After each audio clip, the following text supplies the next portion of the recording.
Baptized, I ain't messing with syringes. They've been praying for my fall, I just gave them better seats. If you came to see the queen, better get up on your feet. Big Bitcoin in my crosshairs, I'm going for the kill. There will be no real non-controlled currency in the world.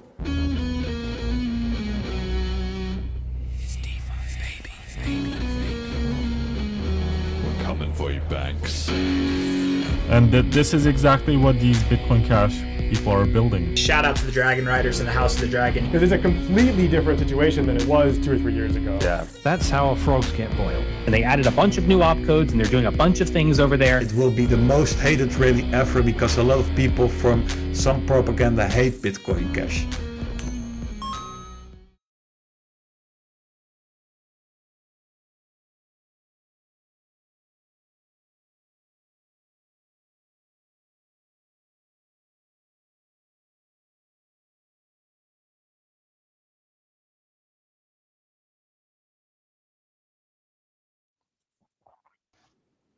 Hello and welcome back to the Bitcoin Cash podcast, following Bitcoin Cash on its rise to global reserve currency. This is episode number 189, FundTokens update and the BIP110 fallout featuring Miguel. Today is Sunday, the 16th of August, 2026. I'm your host, Jeremy. Jet is doing the producing to check in on the price. Price is down a little bit, so I hope everybody has been using their BCH Bull hedge contracts to preserve their purchasing power. USD $203.70, down a little bit. One BTC sat buys 310 BCH sats, also down a little bit. One ETH buys 925 megasats, also down. Selene 30-day users 556, and the Tokenaut TVL I forgot to update, but let's just check it right now.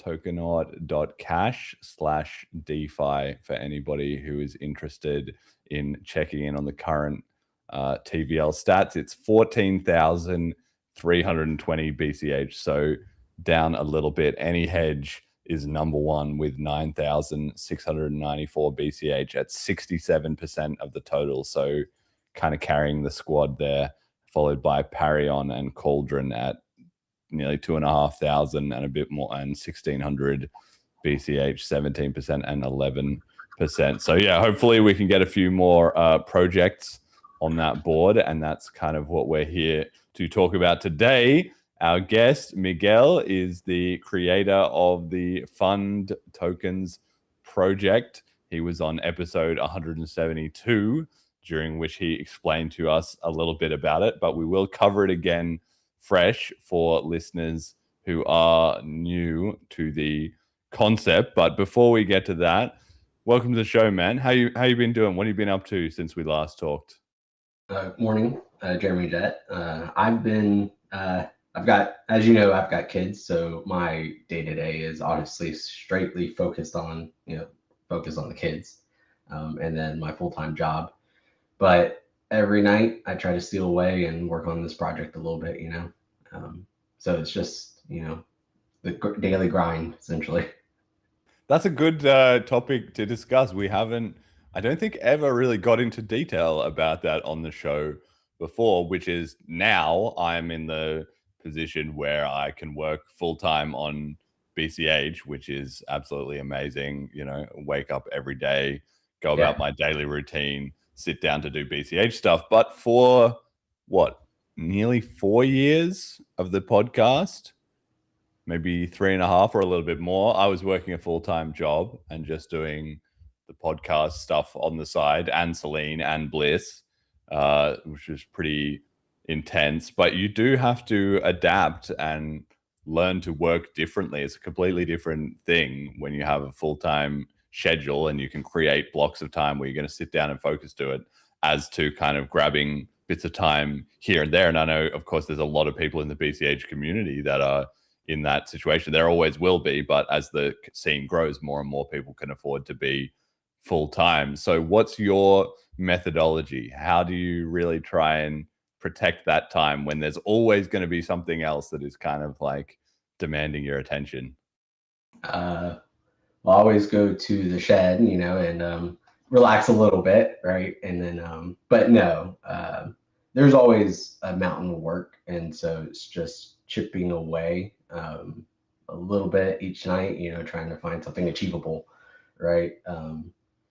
But it's also recognized. So I have had practice doing this, but so part of that's also recognizing when you're starting to burn out, and so and taking those breaks, and whatever for you reset. For me, I love motorcycles, so that helps for me to reset, right?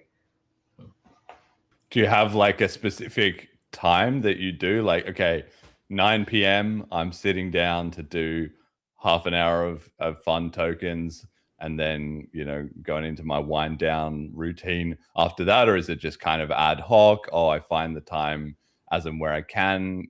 You said every day. Do you mean every day, like Monday to Sunday? No. Or No, okay. no. I think about it every day, right? Because I do have that passion, right? Of I would love for this to be that full-time job. And the contracts that I've been working on, it's my first time, so it's kind of I'm always mulling it, what can I do different, or what the future, right? But I would say usually it's like maybe an hour, if I'm lucky during the week.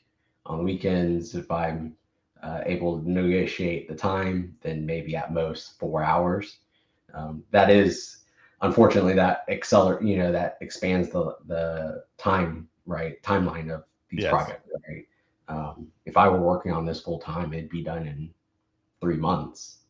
End to end, I'd be, but because I'm not, and I have 2 other guys working on helping out too, and they also have lives, and so lately they've been busy, so it's kind of really fallen on me to kind of continue pushing this. So it's taken 8 months to get here. Yeah, but that's kind of all in the game in a way, which is that as long as progress is moving forward, it's still moving forward, right? There's no like shot clock on a lot of this stuff. I know it's definitely easy to feel frustrated, like, oh, this could go so much faster if I had all the time in the world. But at the same time, that's not reality. It's if you've only failed if you kind of give up and you completely stop. But I have, even me, I've got working on all these different projects, and I have so many more ones that I would love to do and I would love to get to, but it's just like there's only 24 hours in the day. And I also think a lot about sometimes people talk about, you have 24 hours in a day, but that's kind of understating the case, right? The fact is you definitely do not have 24 hours of focused, valuable time. Like even setting aside eating, sleeping, your job or whatever, like you still only have a very limited window after that, because some of the time your brain is just fried. You've had a long day.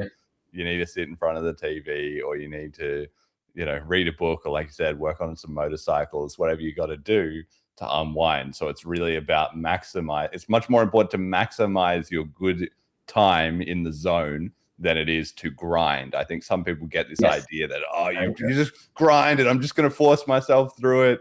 That's really ineffective. And so if anybody's doing that, I hope you stop. Just focus on getting in good work over hard work. The hard work part is consistency over time, rather than any given day, like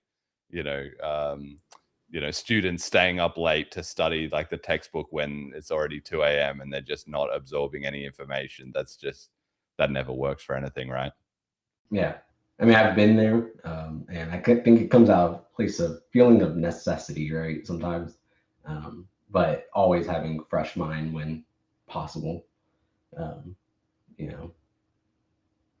you have any productivity hacks or anything like that? Like, do you have a little psychological routine? Like, I don't know, you have a cup of coffee or something like that. Maybe, I mean, you mentioned already a dedicated workspace. That's another really good thing to have. Like even during coronavirus lockdowns, I watched this video, which was just goes to show how bad things were at that time. But it was kind of like, if you are confined into mostly just one room, which I was one of those people, they were kind of like, try and make it so that for work, you sit facing, like, let's say the left wall, and then for watching Netflix or something, you literally just turn around, turn your laptop around or something, you're facing the other wall, and then have a third one for maybe working out and a fourth one for when you're about to go to sleep.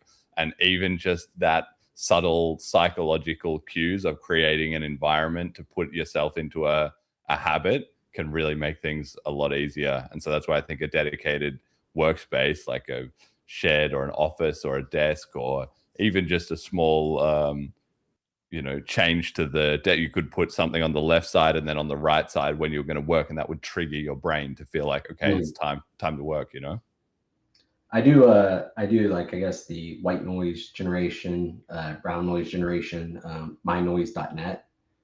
He used to, I actually got turned on to this doctor's website because he accepted Bitcoin.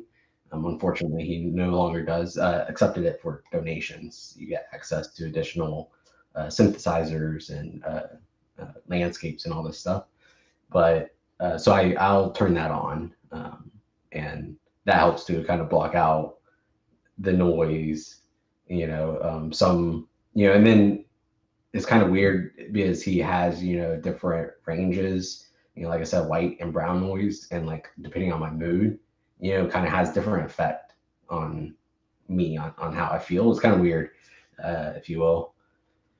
Wow, that's very cool. I was not expecting that. That's a great answer, though. I mean, I listen to a lot of electronic music and sometimes bachata if I'm feeling it, but usually like the electronic dubstep remixes. Melodic dubstep is just the world's most amazing genre. And so, but I don't listen to that outside of that. If I'm sitting down to code, or I'm sitting down to really focus on something that I need to do, I'll listen to those 2-hour mixes.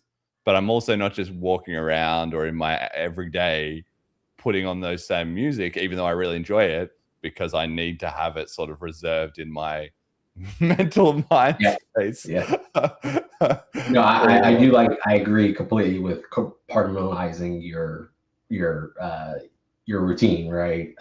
I loved going to the gym, right? Working out from home was that example for me. It was hard for me to do at home. Going to the gym, just, it's the environment, the atmosphere, right? Energizes me, at least. So. Yeah, it is funny because there's an element, I'm the same, and I think probably most of the humans are probably the same. But when you kind of naively approach things, you sort of think, oh, it would be quote unquote more efficient to have a home gym, right? It seems so seductive. Oh, it would be right there, very convenient. I don't need to get up and leave the house or drive anywhere or walk anywhere or whatever. I don't need to pay for anything. It's going to be cheaper and quick and efficient and everything. It's going to be so great. But the reality is actually it's the opposite. The fact that you need to go somewhere forces you to take it seriously. And then the fact that you have to pay for it is actually a good thing because it motivates you to get some value out of it. If you just have your weights sitting dusty in the corner of your room, it's not costing you anything for them to just sit there most of the time. And so you're actually less likely to pick them up, Yeah. As a counterpoint, I will say that it depends on people, right? I have a friend, he has a home gym and he is extremely dedicated, to it, but he has that separate space, right? I think that probably helps, right, with that attitude. And then I know somebody else that spends the money to have a membership and then still never uses it, right? So, people are they're like you said, they're kind of funny creatures, and, yeah, you got to figure out what works for you. But shout out to all the people that buy gym memberships and then don't go because they're just massively subsidizing me and everyone else. Like gyms would be about 3 times as expensive if New Year's resolutions didn't exist, because just the amount of money they make from people signing up in January who then cancel in like April or something and never do a single rep, never use a single bit of electricity or water or anything at the facilities is just immense. So yeah, no, that's true. That's very cool. And then Okay, how do you organize what you need to do? Do you use, for instance, some people have like a to-do list, some people have like a Jira or a sort of ticketing system, on GitHub or something like that. Some people develop their own stuff, some people do it on pen and paper. How do you keep track of like what you've done and what you need to do next? It's so I'm not well organized in that respect. So it's probably notepads here and there, a bit in my brain, because if we're talking about like FundTokens and folding cash, right? I have like, like the must-haves, right? These are critical things that before I can launch FundTokens, for example, right? I really need this to be in good spot. And there's other, like, oh, this would be cool to have, definitely lower features. But I meant like so it takes effort, right, to do those things, to create tickets, to put words to those tickets. And so if I'm working off the ticket, there's low value in doing so. And like a full organization, there's value in spending that time, that money. But if it's just a one-man team, and I have, I delegate what I can to the guys, but again, they're only able to handle so much. So, I give them their task, and then I have my kind of running list. And then as things come up, like I identified a bug in the contracts, so that obviously, rocketed up to the top of the list, and what I'm working on now. When you say notepads, do you mean a physical notepad or a virtual one? Both. It depends on my mood. Sometimes it helps for me to write it down. For longer term, I will usually write it on the computer notepad. Yeah. I mean, it's just, these seem like simple things, but they can make a big difference. And just to anybody listening who is looking for some new way to experiment or tweak their sort of productivity setup, I do highly recommend that. I have a whole stack of paper notebooks and stuff that I bought and that sit around, and you can even watch on the show. Sometimes you see me like writing down notes, or when I'm in meetings with people or anything, just because physically writing it out just has a different element to it, even as much of a computer, addict, touch typist and stuff that I am, it's still, there's something about physically writing it down. And also then it's just very easy to chop and change. You just cross this out, circle this, highlight this, and then you get a blank page every day. It's like you said with the routine, you get the sort of a psychological routine out of like turning the page, writing today's date, give it a little underline, feeling good. And there you go. And one thing I saw on maybe a TED talk or something one time was, so when you complete tasks that you have to do, your brain rewards you, right? It gives you dopamine, like good job. So actually, even stuff that you've already done, no matter how trivial it is, eat lunch, let's say, right? You already ate lunch. You should actually just start by writing down, eat lunch, and then crossing it out. And then that already, just the act of doing that, gives you some momentum in the right direction. As ridiculous as it is, it's very effective. So I recommend everyone try that. I had a mentor that kind of, pushed it into our heads to try to break our task into smaller goals so that you'd always have those like daily, achievements, right? Because psychologically, exactly, that's right. Your brain space, is your biggest power to overcome some of these challenges. Try to teach, perseverance, right? I think that's the human condition myself. And then for doing like the longer term goals, so you said, okay, if you could just do it all, you would, 3 months and you would have it done, right? So you have in mind clearly some kind of, I don't know, MVP or 1.0 release or something like that. You have a number of tickets. Now, what people regularly come across if they're new to this kind of entrepreneurial product development, or maybe if they've never worked in a product oriented team or something like that, the classic is scope creep, right? You set out to think, okay, at this point, it'll be done. But then along the way, 1,001 new things get added, which if it had been brought up at the start, you would say, no, we don't need that for MVP. But you kind of kid yourself as time goes along. Oh, wow, no, this is really important. Or you've added 2 things and then a third thing that like ties them together or whatever becomes absolutely critical. So how do you manage setting a long-term goal and avoid scope creep? I have experience. I, have, 10, 12 years, software development. So recognizing and then pushing back and trying to, identify, like, is it real, like the value of it, right? The value add of these features. I'm in a phase where I need to just deliver something for the community, but it needs to be safe, right? That's that's kind of like, I can't compromise there. That will always kind of override everything, right? Trying to be forward thinking, right? Trying not to box myself in. So it's always a good exercise to do the extremes in your head.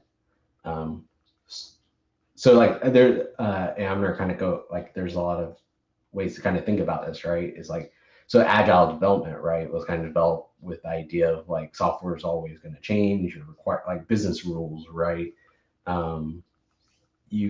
Waterfall kind of failed because you did all this upfront work, and then as you're getting through it, the real requirements, the real business requirements kind of reveal themselves, or engineering challenges, right?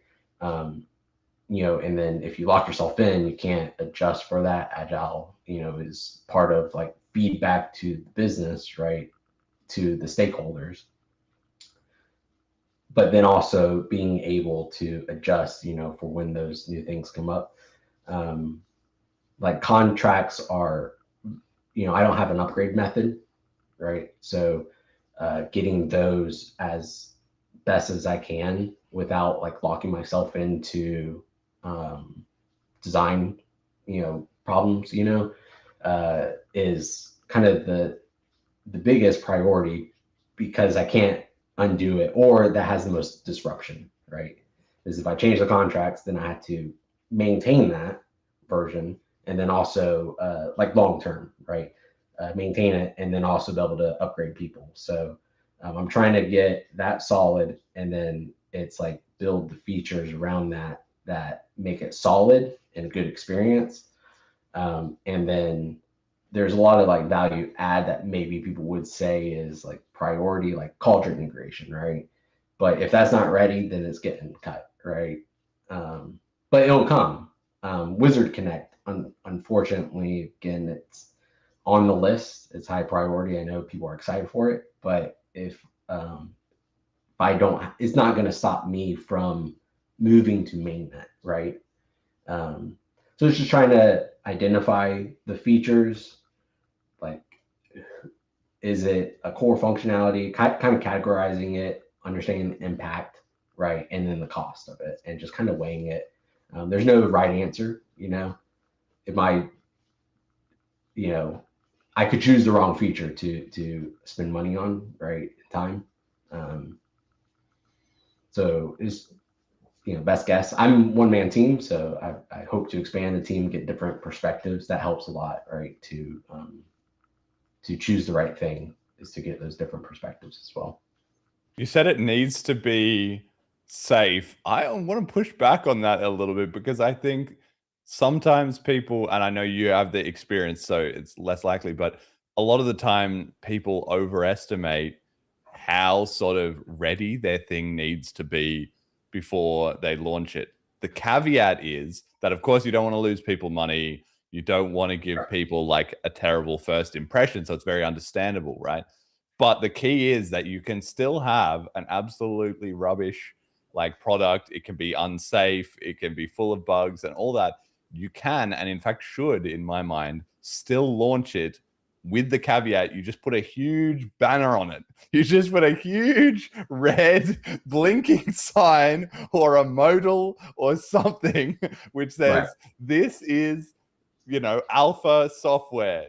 Do not put more than 10 cents in it, or it's only on ChipNet, or it's only a test edition, or whatever. Like, back up your keys. Just highlight that like 5 times in flashing colors. Whatever you've got to do so that you can feel like there's no way that the user could have possibly missed this. And even if they did, then that was on them, right? Like, you've done everything necessary to give them that idea. Because one thing I think about a lot was a story I read, which is about launch. People get very in their head about launch because they think it's going to be like the launch of a SpaceX rocket.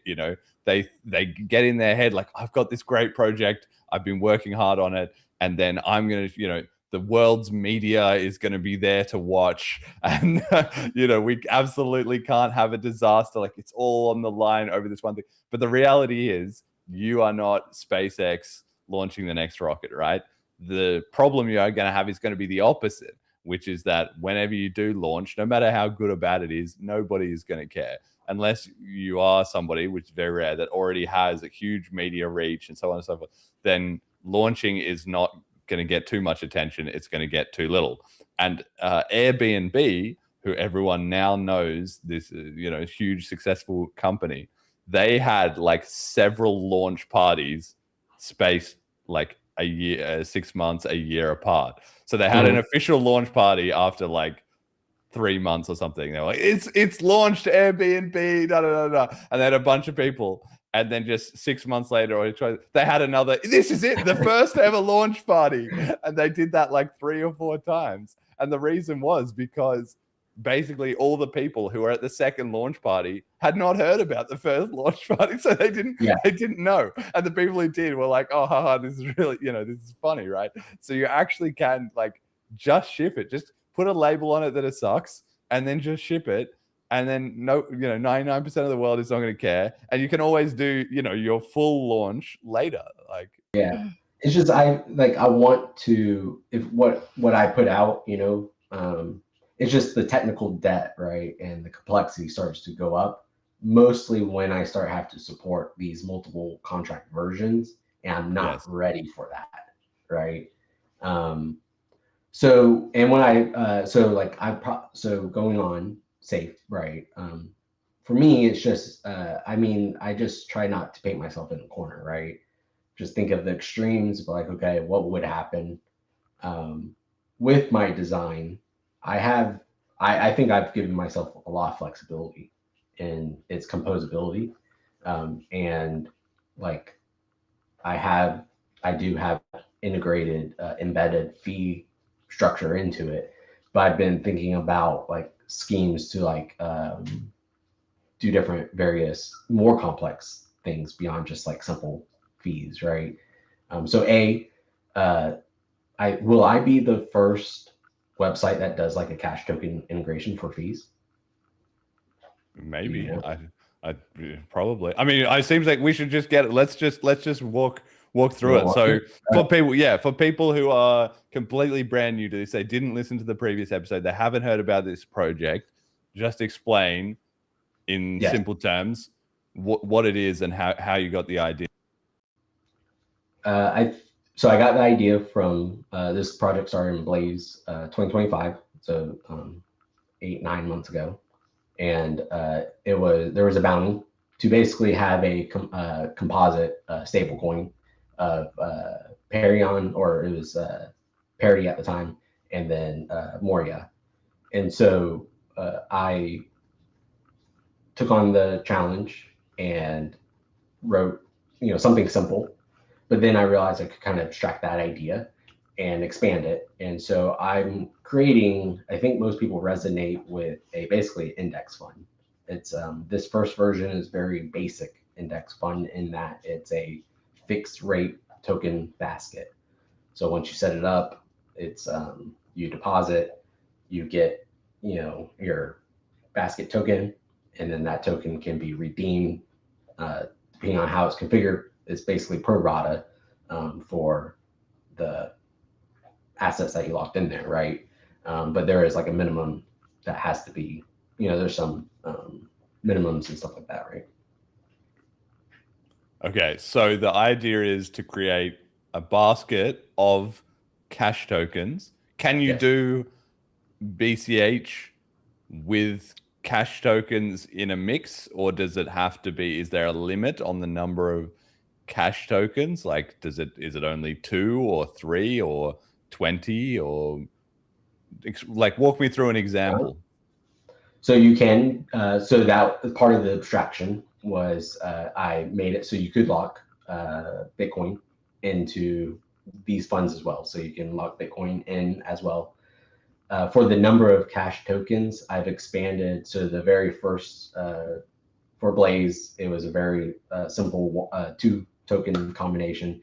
For this one, I've made it essentially so that you can expand it until you start to hit VM limits and transaction limits and stuff.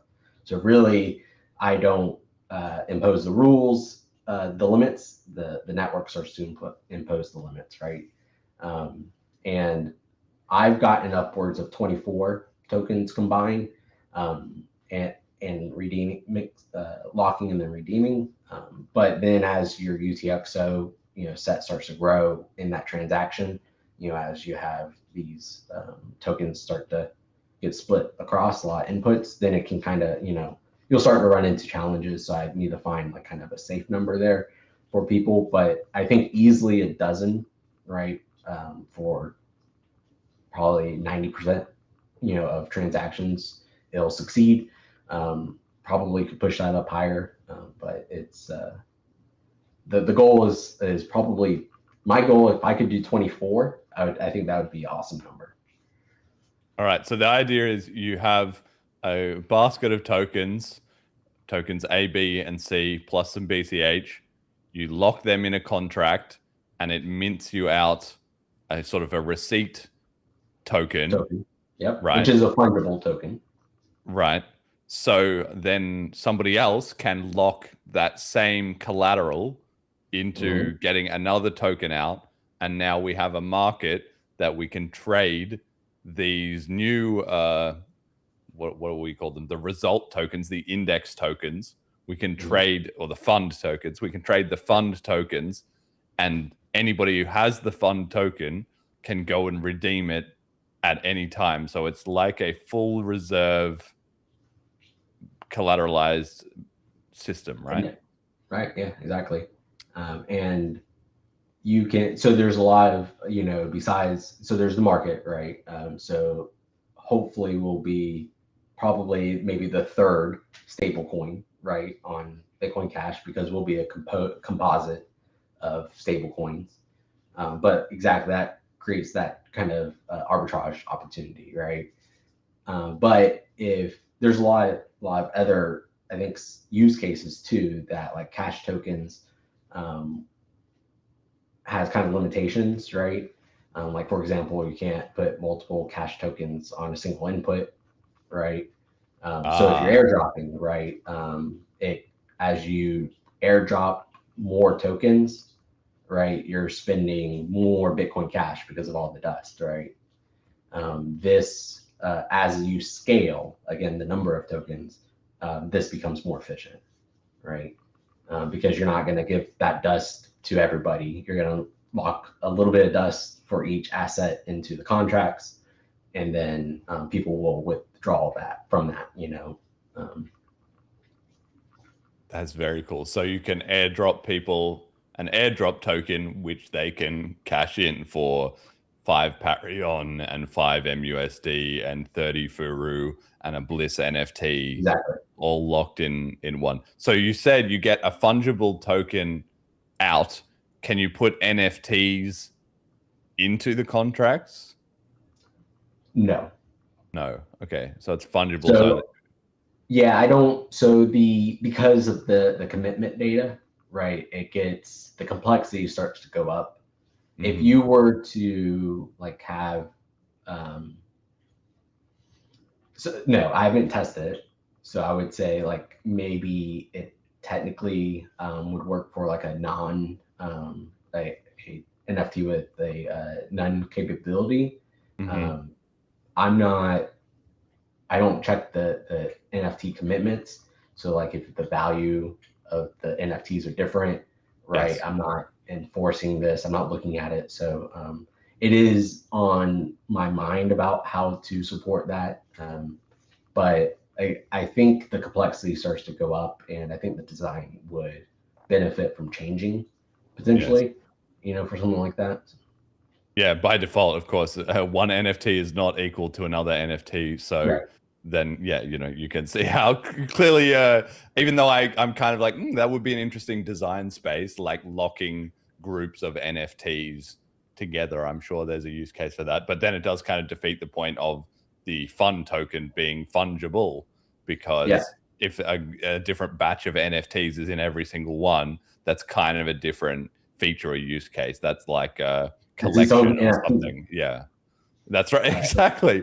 It's like recursive NFTs instead of recursive fungible tokens. Okay, so you're starting with the fungible have token. value, right? So one thing I've done is I'm trying to encode, all of this data on chain, right? So that it's recoverable. I always want these assets to be recoverable, even if something happens to me. Because like I said, I did embed like a fee system, because I would like this to be a full-time job, right? So so it's always recoverable. Sorry, train of thought lost. So you're not going to be the central point of failure is basically the key, right? Yeah. That even if there is a way that you are providing additional services or monetizing this, it should be that if you vanish off the face of the earth, nobody is like, oh no, my money is somehow stuck in this unredeemable fund token, right? 100%. Okay. All right. So let's try it then. If we and then so you have yes, Miguel and Ander, he started off with me, and then I did have another gentleman join with me. I have his kind of screen name, Aumide. I think it's so he did a lot of the front end work. Ander has helped a lot with some of the integration work. And then, like I said, they've kind of, have their kind of gone off and started doing, some additional projects and stuff. So lessons learned along the way. Writing UI integration, bespoke integrations for the smart contracts is a lot of effort, for sure. I have a lot of lessons learned about the smart contracts and composability, and also thinking of how to hack my own systems. I always find that fun, the kind of exercise, like how can I hack it? I've realized some relationships, of just basically how to attack it, because I have a multi-contract system. So I've you think of these inputs that are running these tokens, they're kind of I think of them as sub-programs, right? That work with other contract UTXOs, and together they compose themselves as an overall bigger program, so just getting all of that kind of working, a lot of lessons there. Have I been using AI? I use it mostly for not to create code for me, but definitely for nuance things about integration, or just surfacing some of the technical things, that documentation can be kind of hard to find. It can kind of surface some of these how some of the code works, APIs and such, and kind of speed that along faster, right? Or I'll do something simple, something contrived, and then kind of learn from that. I did build a dashboard, right? So I built, we've actually built 2 websites, right? The swap website, the app, and then I built a dashboard for me to be able to interface with, because there's threading and stuff like that. So I need to be able to spin up new threads if there's, if I start to see a lot of contention and stuff like that, right? And so the dashboard was built using Google Stitch. So I found that super helpful. However, I did find the designs very like mono kind of scheme across my attempts. So like, for releasing a final product, I think it'd be obvious, but for like internal things, it would be great to at least, get you a head start, right? Yeah. Okay, brilliant. So I think let's try it out live.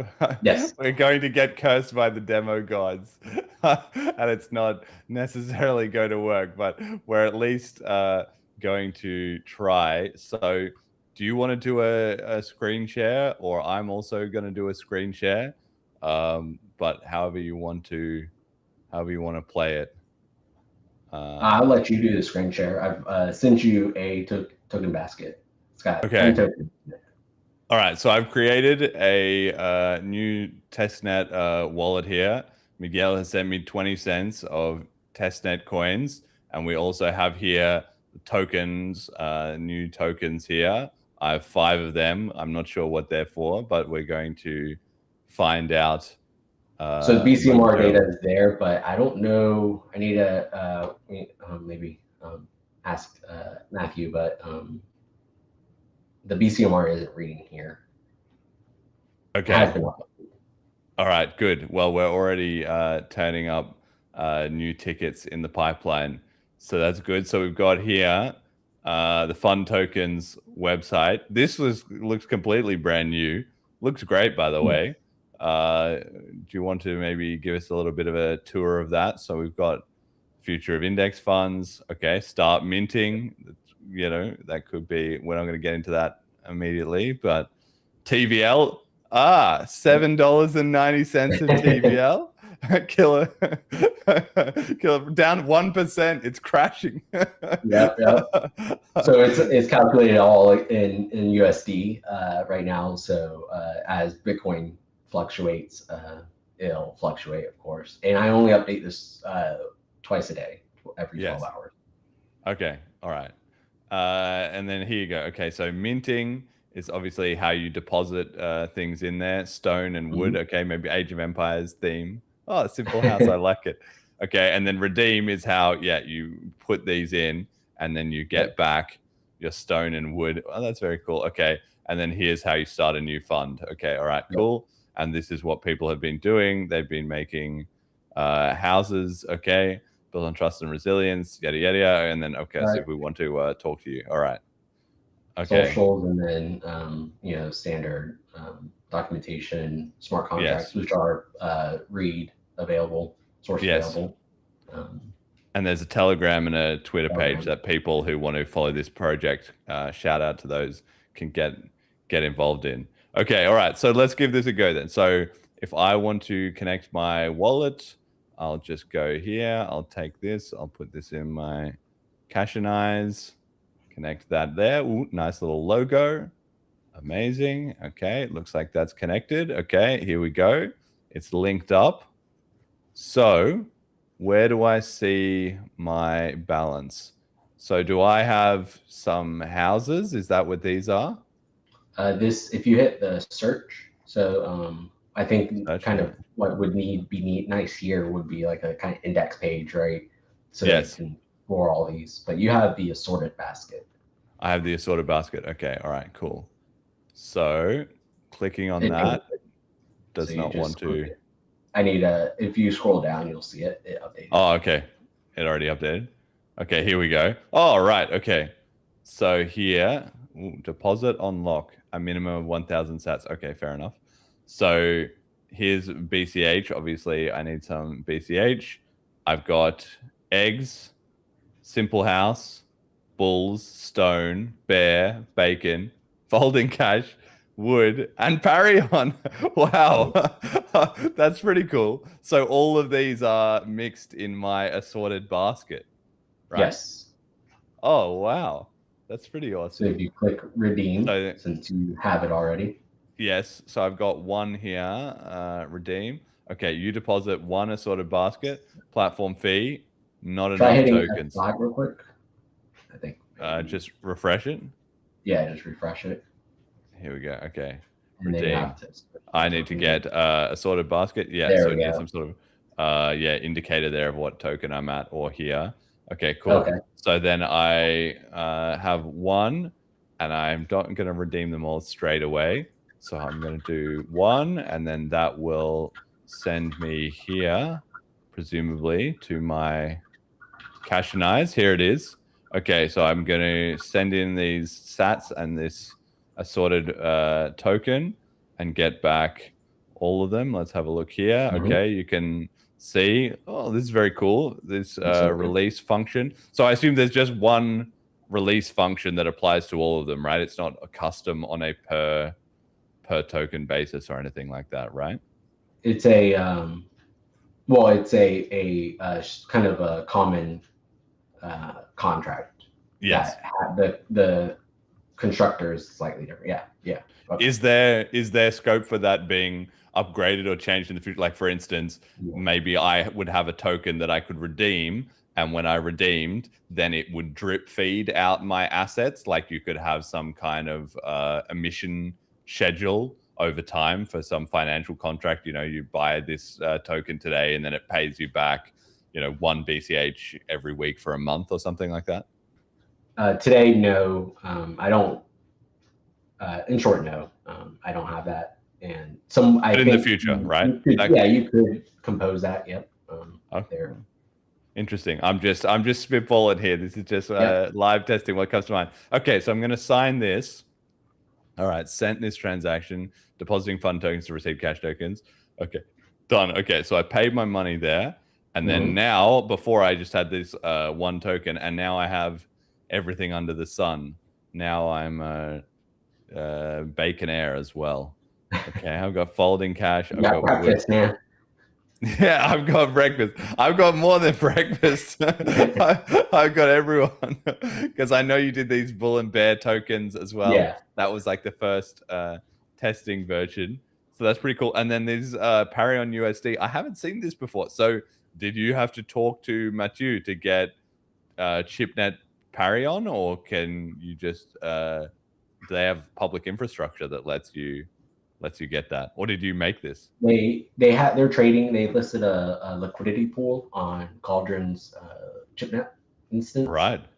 So that's how I acquired it. But I think probably going to the source might be a better way, just unless if you have tons of test Bitcoin.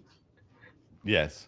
Okay. I didn't realize that a whole sort of ecosystem is developing in the test ChipNet scene, so that you actually it's logical, but I just haven't been paying attention to how that's coming along. So that's super cool. It helps. I know there's a lot of hesitation for people to make ChipNet things available because the whole don't want to make these tokens desirable in a way, right? But it helps a lot to since I'm locking tokens, right? I need a lot of tokens to be able to have access to these, and I'm sure people, as you said, as the ecosystem grows, right? These scenarios where developers are going to want to test these things, and get access to them. It just lowers that friction. Yeah. That's super cool. Okay, so I've unlocked 2 of them. So what if I redeem another 2 now? So let's see. I'm going to fund this. We're going to go here, assorted basket. I'm going to redeem 2 more. Click on before you click that. So platform fees. So going back to that. So I have you always be able to retrieve them, but they are dynamic in a way. I have ways to create new values. So I have kind of an incentive, right, to make sure I'm competitive on my system, right? So here we have Bitcoin Cash, and then Folding Cash will be the first cash token integration. Which I now have, right? I have a bunch of it. I've got 1,000 here, so I can pay the fee. Fee that way, yep. Wow. Okay, so change that. I would change the UI here so that when I click that, there's an OK button or something, because here it feels like I've canceled it. Yeah. But there we go. Okay, all right, great. So that's very cool, because people sometimes talk about that, and it still needs to be built out, but you kind of this postage system. Same with cash tokens, you know, like because we're going to have that situation commonly where people will get onboarded to BCH in, let's say, Parion, and then they actually don't have any BCH except the BCH locked in their UTXO. But you don't want them to then try and send it and have say you don't have any balance to send just because they don't have any BCH. You need the Parion to automatically be able to pay the network fee by a Cauldron swap to BCH. Is that how that works? If I do this, it will automatically swap it on Cauldron and pay the network fee, or? So this right here is we can get there ultimately. Like I am working before the bug and the contracts came up. I was working to finish the Cauldron integration to be able to allow purchasing or swapping from them and then going straight to a lock. I don't know if I'll do the redeem side. Feedback would be cool. And then we could easily, once we do that, and then the platform fee, right, is easy. I was also, I remember what I was wanting to say earlier about the fees, right, is these fees are, right now, they're kind of simple in that, you know, they're fixed amount, fixed token type, fixed asset, I should say, maybe. But we're already brainstorming ways to like offer either high volume discounts or like even memberships could be done, right? And so I think, you know, long term, you know, you had a guest that talked about gamifying even the fees and stuff like that, right? Yes. And that kind of lit some light bulbs in my head. It's like, oh, that'd be cool. If anybody has NFTs, right, that they want to, we can gamify, right? Where, you know, you kind of build credit over time, and then this is like a reward, or, you know, NFT that gets supercharged as time goes on, right? The composable design where, you know, we kind of work anywhere in the transaction with a certain shape, as long as we fit the shape, right? You can wrap that program, right, with the additional contracts to kind of make it even supercharge that logic even more. It's kind of the cash tokens and really makes it possible, you know. Because it is, and I haven't clarified this, but I've been meaning to. So I assume it is recursive, right? So I can lock a bunch of things into a fund token, and then I can make a fund token out of another fund token plus some extra stuff, or two separate fund tokens then become like a mega fund token, if you know what I'm saying, right? You can just build a whole tree hierarchy of locked assets, which is then how we would be able to get more advanced financial products, right? Because you would have, firstly, you have, for instance, stable coins, and then you have, I'm going to lock 50 Parion and 50 MUSD to make $100 bill, essentially, that has its backing split between those two projects. So if one of those projects has a problem, you're only taking a 50% loss instead of 100% loss. So you've diversified your risk. But now you have that $100, then you can put that $100 into an index fund with a gold backed or a gold pegged token, and maybe a BTC pegged one and an ETH pegged one. And then you can have an industry fund at the level above that, right? 100%. It's a fungible token, right? At the end of the day. So yes. The level we operate on, I say we, but like the contracts and stuff, they don't know the difference, right? Yes. So it's fungible token. I don't handle like that because that would be multiple transactions. There are other, you know, of course there's, you know, technology. So, you know, there is complexity, right? As you do these really cool, you know, things, you got to hide all the details, right? To give a good experience, but I think it's possible for sure. Wow, very cool. Okay, so I'm going to redeem 2 more here of my tokens. Okay, waiting for signature. Okay, so it'd be good to have a pop-up here that says, usually, you know, you get that pop-up waiting for signature, go to the other tab kind of thing. Okay, cool. So I go here.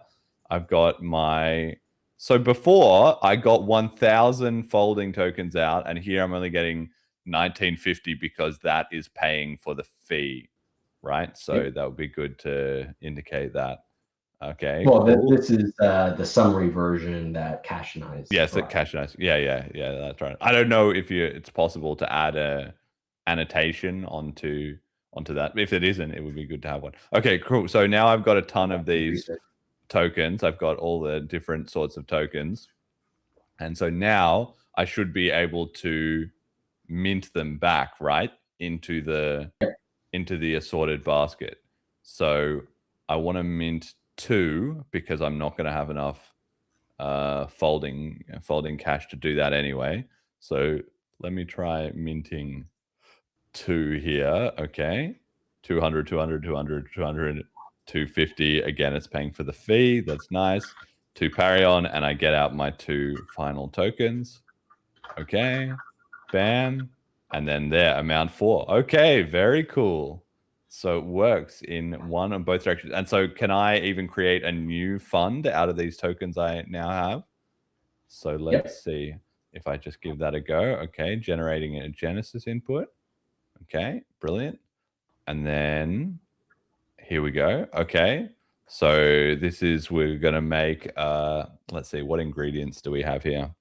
Bulls, stone, bear, bacon, wood. Okay, so the Stony Bear token, which will be Stony Bear token, which will be symbol SB, and has 2 decimal places. Is this optional? Do I have to have a... Okay, that's optional. I don't have to hear. Yeah, for confused Zodiac fans. Okay. And then expand advanced divisor. Ooh, what's this? Adding more assets increases transaction costs and may cause large transactions to fail for exceeding the VM limits. Yeah, that was experimental. Yes. Okay, cool. And that's what you were saying about having more than 12 tokens, right? You're running into those. Okay, selected assets. As well is kind of like I'd say an advanced feature. It's like a ratio of like how many cash token your fund token that needs to be locked per asset. I don't know how to like explain that well, but for me, it's like a step increase, right? So it gives more flexibility long term though in how you compose these things, right? What I've done is I just do the lowest denominator possible, basically. Mm-hmm. You mean, so like if I was going to lock 1 of token A and 5 of token B and 50 of token C, is that what you're talking about? Then they have to be in that exact ratio. How many of the fund token to those tokens. Right. So at the moment, I'm minting a bunch to 1, but you could have it that I mint 0.01 actually, right? So the smallest fraction of that you would be able to do. Yes. Right. Okay. So then you could have it like I lock the ingredient is that I have to lock these certain ingredients, but then the fund token, I'm getting back 5 fund tokens in a batch rather than just 1. But then that 5 could be now is still divisible, right? That's right. Yes. But you can't redeem them without 5. Right. So this kind of got into the Cauldron Socks, right? Cauldron Socks has no decimals. It trades for a premium. So this would allow us to have something with decimals, but then still has to be fully have full assets to back it. Okay, so I've got this stone and bear here. I assume maybe on the next step, I say what the ratio... Oh, here we go. I say what the ratio is here. Okay, so let's just say you actually need a lot of stone to make 1 stony bear. So I would say 20 stone for 1 bear. Create a fund token. And then it should pop up here in a moment, right? Oh, cannot destructure property BCMR has a B dot token. Okay, so I did not put in the BCMR hash, and that needs a little tweaking. But okay, no, that's cool. This is cool. I like this a lot, and you can see here the value. So then that's what goes into this TVL, right? And we'll be able to see over time if we can blow up the the TVL based on. That's right. That's right. Because I going to that recent history, did a bunch of activity. You haven't seen it. I'm as long as the service is still running. I'm waiting for block confirmation. So that's once it confirms, it should start to come through. And it's mostly because I keep track of that, and again, the complexity starts to grow whenever I have to like backtrack, and I was thinking of reorgs, potential reorgs and stuff. Waiting for a confirmation, you say? I know. It was whenever I was doing that, I had Jeremy in my head the whole time. And I'm not gonna lie, I will say while I was testing, I was like, I multiple times had it hit where it was like 40 minutes. Yes. And I was waiting for the confirmation. I'm like, come on, I just need a confirmation. And it's testnet too, so. So are you in favor of 1 minute blocks now, or no? Well, I never was opposed to it, right? I was just like wanting to bring the business of, or like try and bring awareness of like, just, maybe slow down, think, just be thoughtful, right? I guess Yes. At the end of the day, right?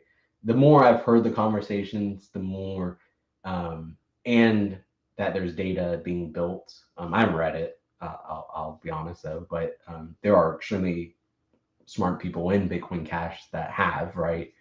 And as long as there's data backing that the 1 minute blocks don't, cause huge issues. Again, my problem was, reorgs, right? Anytime you get it, to me that is more harmful, right? Having a lot of changes, right? I know Callan was talking about, if we did go 1 minute, and then had to be changed, like frequent changing, right? It's like how much effort is being spent on that versus something useful, right? So again, just being thoughtful. But the 1 minute blocks, I think it sounds, I think I'm good with it. I don't have a good reason not to, and there's data seemingly being built to support it. So, Amazing. Okay, I've been exploring here on the audit tab. So you've got here an automated security audit by Nexops, the developer platform for Bitcoin Cash smart contracts. This is, I believe, a BCH1 project, maybe instead of a Blaze project, but it's so cool to see these things starting to come together, right? This is network effect happening right here. Can you tell me a little bit about this? What's your experience been like here? He provided a lot the service kind of for me, and I delivered the contracts and then just received the report. This is the report here. So CashScript, 13 contracts, Nexop, final system risk, medium, deployment readiness, conditional. Okay, and we can see. Of course, it's a little outdated now because I've made some changes from this. As well as since then, there's a lot of different pieces, right? So BCMR, I'm kind of like how I was kind of working through how to structure the token commitment stuff, because and then also I have like these vaults for like on-chain proofs. So like you can have a contract run the proof, and then you can essentially like prove that your this fungible token, right, is actually composed of these assets, right, all on chain, as well as like the tokens that compose of the system. So I'm trying to get all the pieces in place, a lot of different pieces. So some of it's changed though. Yeah, it's very cool though. I mean, especially now that we've seen so many of these AI hacks and so forth, it's just going to be the standard that the ecosystem has to have both automated tooling and experts in this section that are able to, verify all the contracts and so forth that are being built in the main production apps. Like that's just clearly critical. The AI really struggled with the and maybe it'll improve as training, as more cash script contracts become available that they can scrape, but it struggled to understand the relationship of, again, I was thinking, talking about these contracts. To me, the way I kind of think of them are their sub-programs essentially, right? And so I've delegated a certain task across them, but they work together, right, to enforce the structure. And so this kind of at times kind of struggle to understand that relationship. So depending on your design, if it's a single contract, 100%, I think it'll do a great job of understanding and helping show things, illustrating risk and stuff like that. But once you get into multi-contract composal, they're composing together, you having that expert, right, I think is still vital. Very, very cool. Yeah, exactly. And this needs to be a whole, like you say, we're suffering some pain as innovators in a sense, because for instance, like Solidity or whatever, there's already so much source material available for the AI to train on, but we are going to often provide those, very clearly incorrect, contract code because of that. Yeah. Anyway, so shout out to the NextOps team, another fantastic project. Very, very cool to see, and going to be increasingly critical in the modern era of software development. Okay, is there anything else? There's some docs here. These are the source available. I'll license it at some point. I'm still figuring that part out, but you have the contracts are available. I have a library that will be useful for speeding up other people's integrations with it. I also have a registry that I recently launched for ChipNet. So this is a DNS resolved way for you to prove, for you to trust me that I'm showing you the correct tokens, I guess, but to prove that it is a fund token, as well as the on-chain proof. You'll always be able to, I have a special NFT. The only way to mint that NFT is by creating a fund token trustlessly.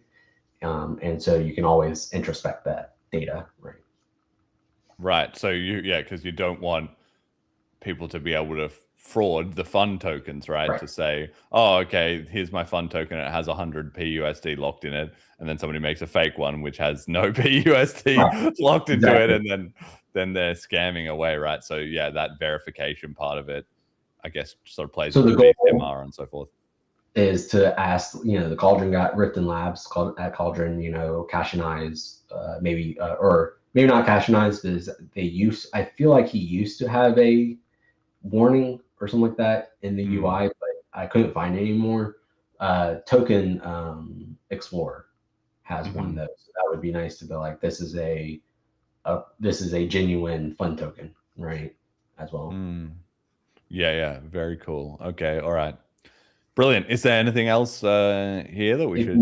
This isn't listed, but I'll give you a sneak preview. This is not finished. If you change in the URL, change audit to stat, I think. Stat. Either stat or stats. No, stat. Ecosystem stat. Okay. TVL, $14.82 million. That's not real. It's up 2.4%. That's because I just locked some in, right? I'm exploding the TVL live on air. Okay, 842.1K. All right, minted. What we're working on, those values are all just for part of the mock-up. Basket tokens, BCH Alpha, stability funds, growth tokens, yield level. Awesome. But the graph is working. The graph is real data. Yes. I mean, I'm so excited also for this this kind of stuff to become more common. I said it even years ago on the show, and now we have like the Parion stats dashboard, for instance. Yeah. Moria has it, Cauldron has it. BCH Gurus, they have some stats. It's really important for projects to because it's the kind of thing that you can kind of overlook. You don't necessarily like have to do it, but it's really, really nice to put that data out there so that people in the ecosystem can check in and see if things are growing. And also internally, you can see, oh, wow, this is popular. You know, this is what's getting results. Let's do more of this. Or we made these updates and guess what? You know, nobody cares. Like, let's try something different, you know? Absolutely. All right. I think for invest, you know, and this is kind of the selfish part, right? You know, attracting investors would be nice, right? Again, I'd love to do this full time. And having this is kind of, I feel like this is the C-suite page, right? You come here to see the high, you know, 10,000 foot view of my, you know, project, this project. Yeah, exactly. You just got to be like, trust me, it all works and it's growing. That's what the investors want to see. They don't want to know the details. They just want to know that you're winning. Amazing. Okay. All right, cool. Well, I think a couple of small bits of feedback from me there, but in general, I love it. I think it looks great. I think it's coming It's a complete along. overhaul on the UI and the user experience, right? I'm adding value by, I manage those fund tokens. I'm I'm providing these DNS services. The BCMR I do kind of control because if there's harmful, violent language or depictions, like my intent is I'm you know, I want to be compliant and maybe you'll still be able to always again access the funds, but I will delist you essentially, right? Okay. So you won't be publicly listed, right? If you somebody were to again do something harmful. So it's kind of that punishment, right, for people doing wrong things, you know, bad things. I will be hosting those images I host, as well as like all the BCMR data, basically. All right, Jet just told me he's got to refresh the stream just quickly after the screen sharing. So we'll just get confirmation from him in a moment that that's worked out. But that's super, super cool. Like, I'm very impressed with how this project is coming along. And I think well, when we're back on air, I mean, I want to hear when is it going to be ready. So just you know, prepare yourself to make some promises about when it will not be available. All right, Jet, how are we doing? We're back on air? Okay. Cool. And yeah, so tell me, you've been cracking away on this, like you said, for 8 or 9 months. It's starting to look pretty good. A little bit of tweaking at the edges, but seemingly nothing super problematic. How close are you to shipping this to mainnet and having it something people can play around with for real? I prefer to be conservative. If I deliver by the new year, I would be happy. Let me say that. If I deliver by the new year, I would be happy. I was starting to get my hopes up that I could deliver to Blaze, so that then I could turn because I want to enjoy Blaze, right?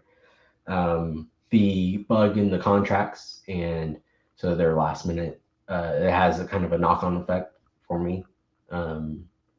That kind of has set me back. So it really comes down to how much time I can end up spending. I don't want to promise anything. The goal is obviously as soon as possible. You know, I want this to get in the hands of people. I think whenever I know Moria, like if I saw Moria was like, oh, we're releasing, you know, September, I'd be pushing a lot harder because I really would like to be able to launch, like, you know, that was the value, that was the initial start of the project, right? And so launching, you know, being ready for that, right? For the stable coin coming back and then a new stable coin, right? But it goes back What are you going to to call that? What do you think would be the name of the hybrid stablecoin? Hybrid coin. So I was just going to PFUSD. call it FUSD. So my thought again is I'm controlling the BCMR. So FUSD is always the latest composite of stablecoins on Bitcoin Cash, right?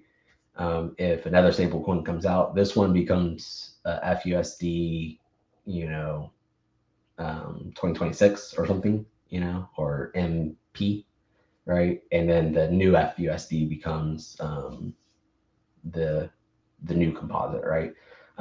It's all runtime kind of configuration thing. So there's nothing set in stone, so I can do it however, if anybody has better ideas.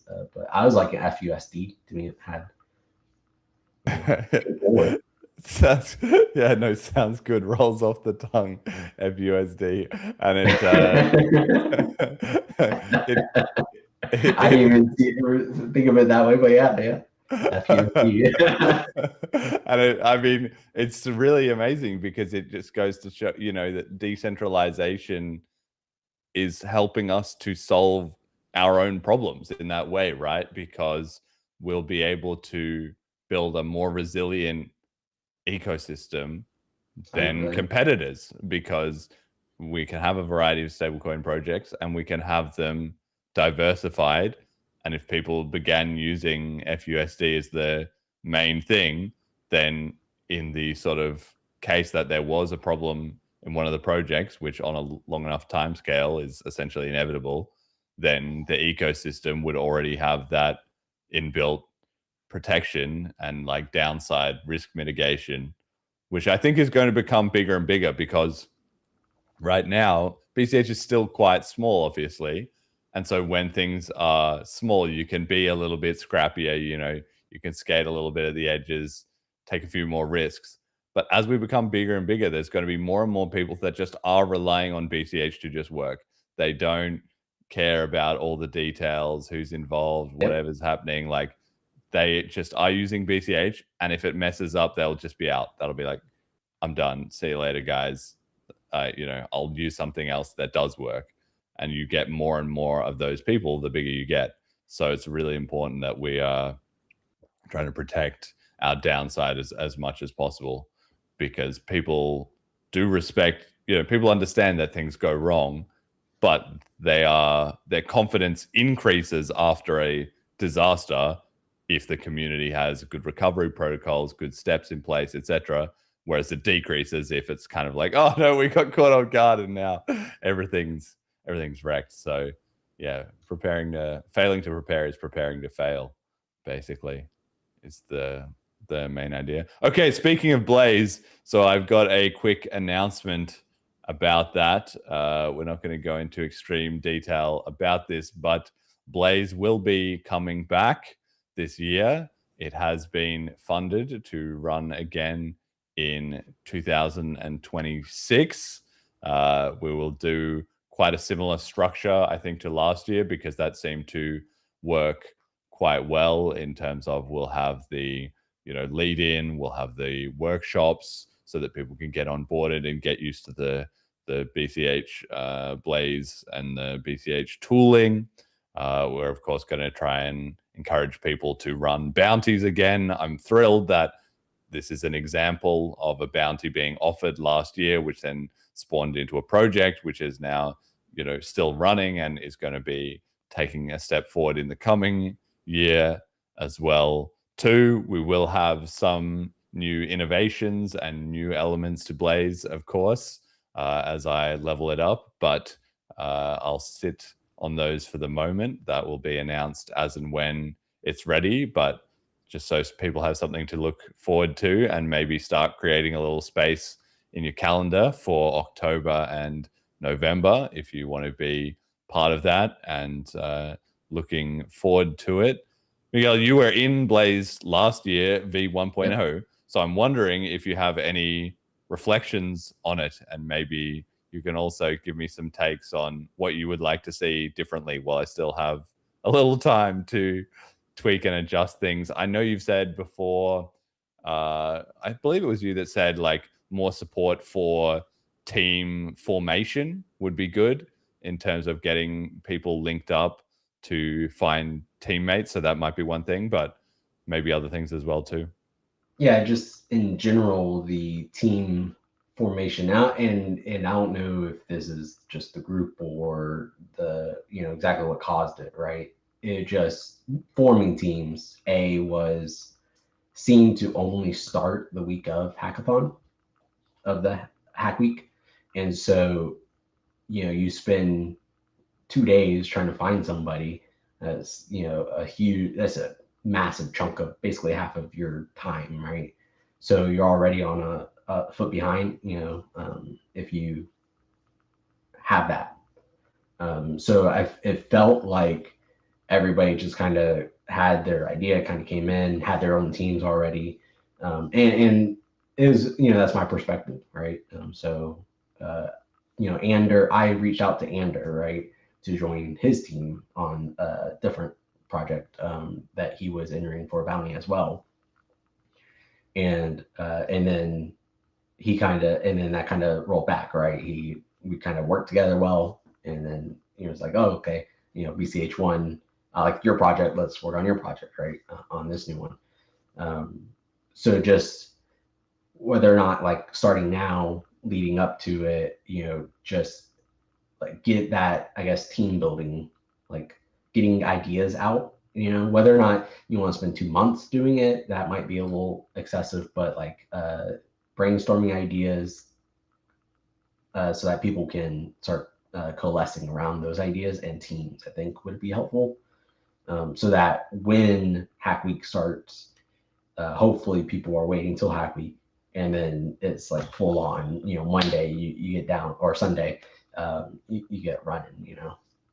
Yeah, I think that's a really good suggestion, and it's something I'm going to have to think more about. What about the bounty system? Like you said, you got inspired by the bounty system and it worked. Yeah. Like, can't be that bad because it did work. But of course, just like everything else in Blaze, it was a MVP effort. I don't know if you have any feedback on what we could have done better there to either facilitate bounties, to offer bounties, even to follow up with bounties. Like, so, you know, people winning the bounties, like we sent them the rewards and everything like that, and obviously linked them up with the people who had proposed the bounties.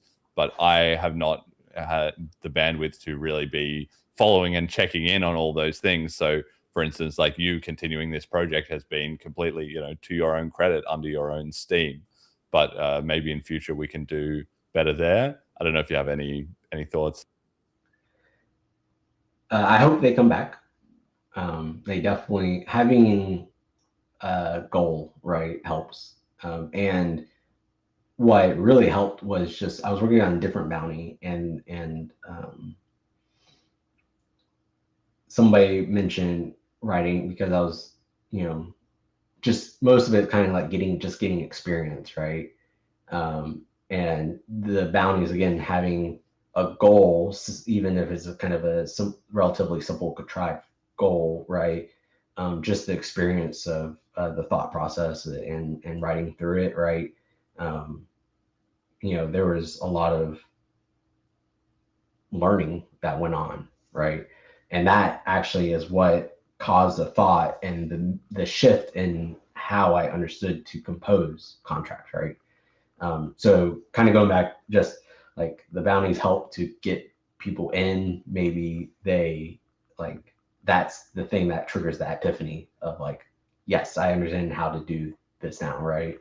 How to do them, I mean, besides maybe more, you know, so there's more variety. I don't know, you know, how, you know, obviously that's just a money problem, I guess, at the end of the day there. Well, it's not just money. I mean, money is a part of it, right? But of course, it's also partially me and the Blaze, you know, people doing the effort to reach out to the ecosystem. Yes. Because you know, of course, we will offer a couple as Blaze for ideas that I have and to sort of kick things off. But ideally, we want as many people in the ecosystem as possible to contribute their own bounty, so that we're matching up, you know, the talent to the ideas. but of course they're not going to know about it unless this is one of the reasons that I'm bringing up Blaze now, still months in advance, is so that people in the ecosystem who are listening might be thinking, oh, maybe I want to offer a bounty. You can offer it as a company, you can offer it as an individual, whatever you want to do. If you have kind of marketing for them, right? Whenever you do. Exactly. Exactly. Exactly. We want to make it really easy for people to get their browns out there like it's a fairly cheap thing to do in that sense, is that if you offer a bounty, it partially like sponsors Blaze. So Blaze makes a small cut of the revenue on the bounties.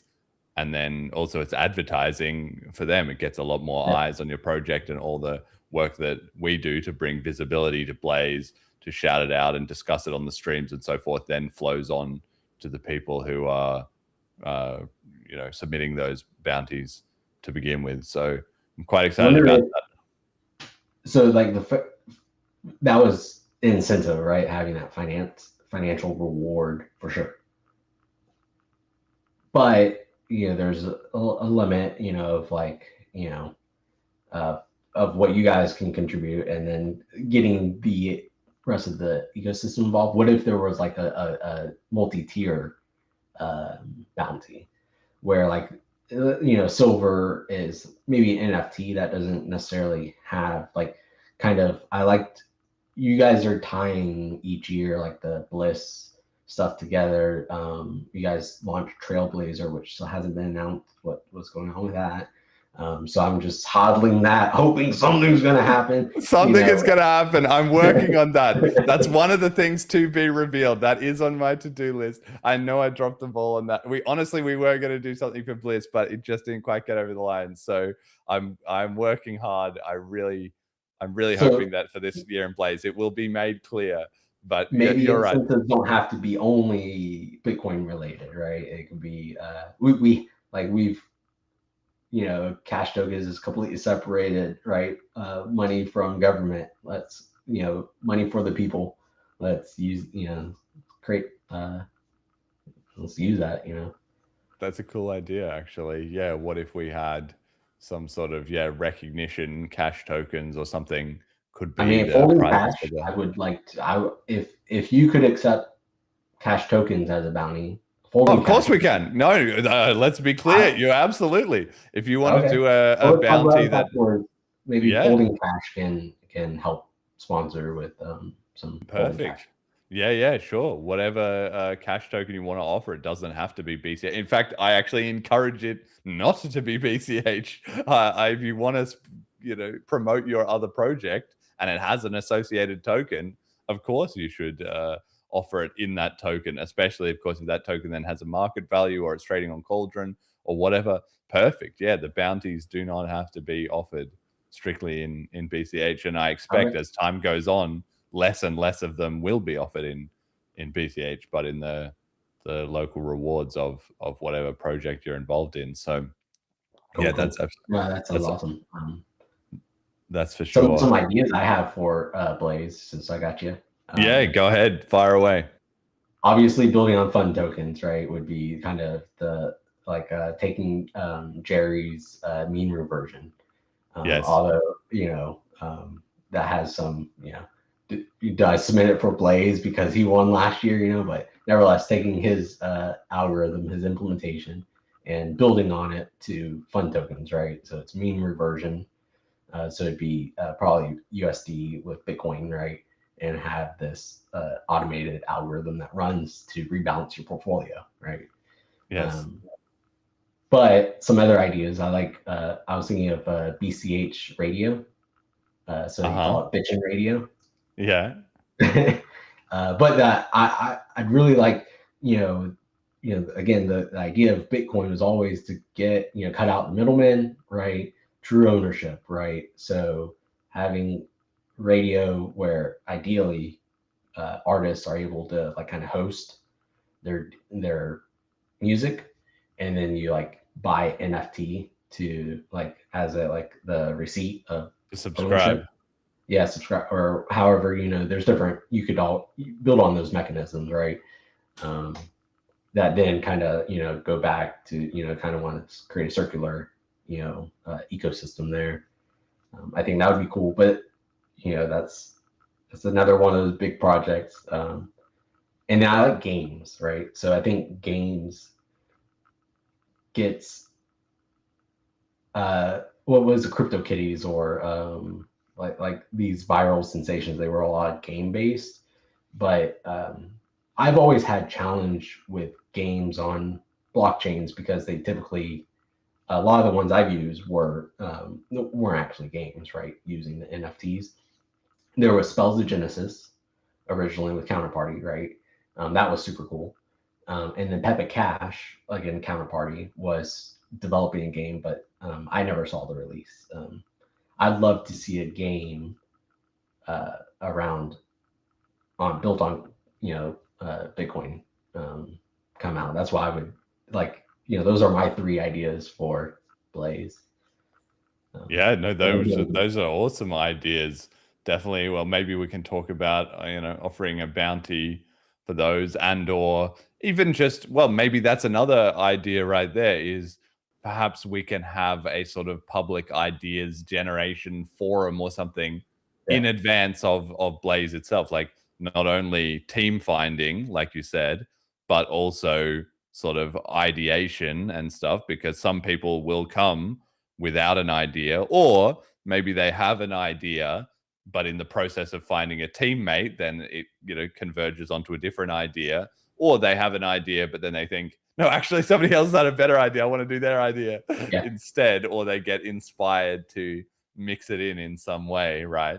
So that's actually a pretty strong idea. Maybe we need a dedicated like ideation, because those two things tie together nicely, right?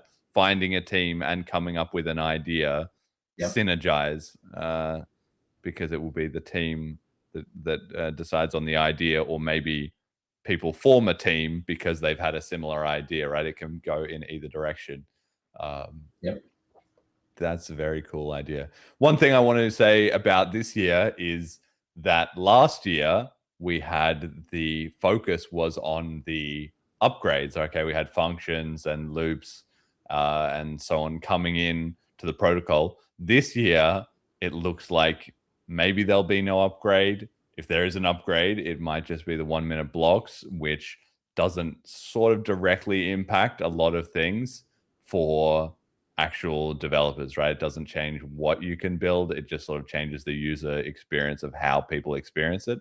So in that sense, we've got kind of some scope to play with in terms of the theme, or what we want to sort of focus on or push.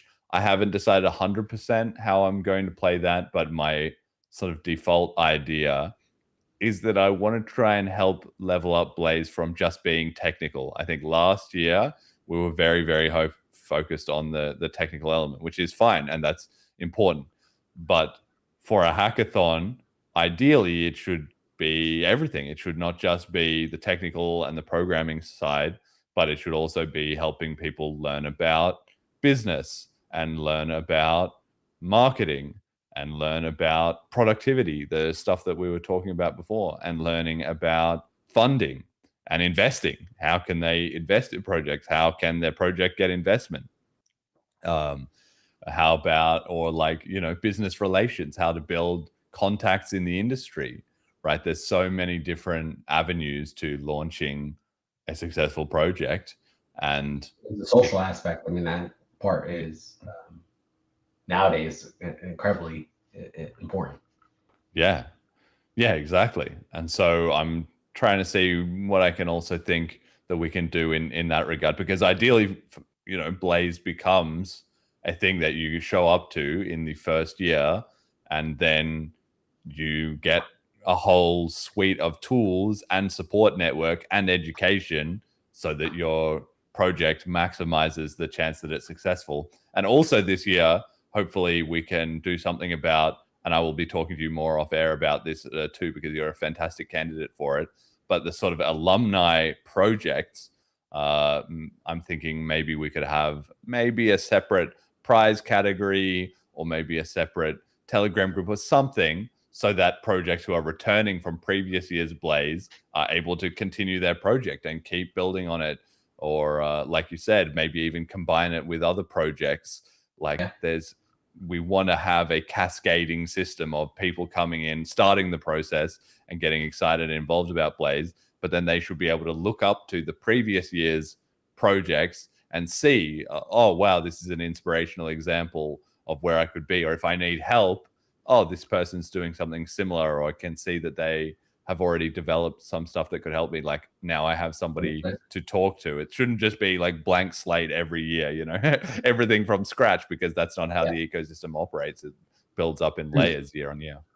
There's absolutely introspection opportunities. Like even for me, looking at like the success of like Cashmint, you know, compared to he does a great social job. I don't know if he's working out full time, but also the amount of work he puts out is, you know, great, you know. So there, you know, like you're talking about the other components, right? Engineering is important piece because that's where the road, you know, tire hits the road. But you know, there's all those other pieces that are around that, you know, that make the ride comfortable, right? And the one, I guess, with that, right, is that pool will be a lot smaller, right? It feels like a lot of the people coming into the hackathons are definitely lean engineer, right? Or, you know, technical, I should maybe say. So having like a pool, you know, like who do they, you know, because like the team sizes are limited, I guess is what I'm thinking, kind of mulling over, right? Team size is limited. Do I fill it up with engineers? Do I fill it up with, you know, a designer and social manager, you know, or, you know, is there a social manager that is he kind of helping everybody maybe? So BCH1, I know it's not your thing, but I also see you guys kind of are complement. We do collaborate. Yeah. Okay. And the focus for sure, BCH1 last year or this year, earlier this year, right, was that felt definitely more focused on like the business side than necessarily the engineering side. So maybe also like if there were like synergy between those two, you know, that would be cool. Exactly. But yeah, I don't know perfectly. Like in my company, you know, there's so many designers, there's so many, you know, product people, you know, in the company. All the teams have them, but whenever you have that I'm assuming a limited pool, then what happens? Well, yeah, like you said, maybe we can figure out a system, because last year it was just everybody was just in it. But maybe this year we can have a system, like you said, with the team finding where people can join and they can put themselves in a role or in several roles if they want, as a, you know, designer or as a product person, as a QA. Some people are specialized in that, obviously, as an engineer, you know, as you know, sales rep, or like a funding expert. You know, maybe we can have a number of different roles that people can tag them in, and then at the very least we would then be able to see what is the spread of people, which itself would be quite informative as to where the ecosystem needs more focus. But then also, like you said, yeah, maybe that we have some system. Maybe it doesn't need to be as strict on the teams as it is. Maybe we have a rule where you can, you know, expand your team with support from people who could maybe help several teams at once with their area of specialization. Yeah, you know, I think there's a lot of potential there. Obviously, we need to think about the competitive aspect. Then, you know, how do you judge? It can't be unfair that one team just has tons of extra help and other teams don't. You know, so that one person every single team, you know. Maybe get like one advisor slot or something. I don't know. Yeah, I think it's delicate of like, because it is competition, but I see you're also you know, obviously we want to foster the development of startups. Essentially, I think it's kind of what we're thinking here. Yes, it's like that. That's what I do. You know, FundTokens is a startup. So having right. BCH startups is really what we want. We want more of them. Yeah, and the follow-up afterwards is also something that I'm going to look to improve. We'll see. Maybe not, maybe to a limited degree. Like it will depend. Like you said, with BCH1 was fantastic, handing off the project to them this year. And I do want to keep building on that pipeline. I have been talking to them about what we're going to do this year because last year, despite all the good intentions in the world, just at the end of the day, we can't keep on top of helping everyone at once. It's just it's a little bit like kicked out of the nest. Fly now. We're adults, at some point, That's right. It has to come down to people's independent hustle. Anyway, there will be more coming about Blaze, but mark it in your calendars. Try and keep a bit of space free. It will be probably Saturdays again in the afternoon European time as the slot for the live streams. Of course, we'll record everything so you can tune in on your own schedule if that's not suitable for you. But if you were involved in Blaze last year, if you're interested in being part of Blaze this year, just keep an eye out on the podcast and also the BCH Bullet and so forth. There'll be more, the BCH Blaze Twitter, there'll be more, and Telegram, there'll be more announcements coming when that is ready. But I'm really excited. I'm really excited to run it again. And of course, we'll be announcing all the sponsors and so forth. And like they've been fantastic. So, we'll go through the full list of that at the appropriate moment. But I'm so glad that it got funded because we are in the, bit of a bear market and stuff. But of course, the first edition was just a trial run, and there's every chance that people could have thought, this didn't, make that big of an impact. But so many people have reached out to me and said, no, this was awesome. Like, we've got to keep this going. It's really critical. People can see that payoff. So thank you to everybody. I learned more that week, last year than I probably did all of the entire year preceding that. So don't say that, otherwise we're gonna have to run it every week. We're gonna have to have Blaze 52 weeks a year. It is 52 weeks, man. I've been doing Blaze every week. No. That's it. I love to hear it. I love to hear it. That's wow. That's a real testimony. It's a real testimony to the project. Okay. One last little bit of drama segment we can do just to close out the show a little bit. On the previous episode, we did the live stream of the BIP110 brigade slamming into the wall of reality as they discovered that maybe running their own Bitcoin was not quite as simple as they thought. So what have they been up to in the last few days? We were discussing on the stream how many blocks they would mine. The answer proved to be 4. So I believe somebody, maybe did Jerry predict that? Or somebody, I think, maybe Callan. Somebody said 4. I know we had several in the range of 4 to 5. I think I ended up going with 5. So it's not right. But still, we were nicely in the ballpark.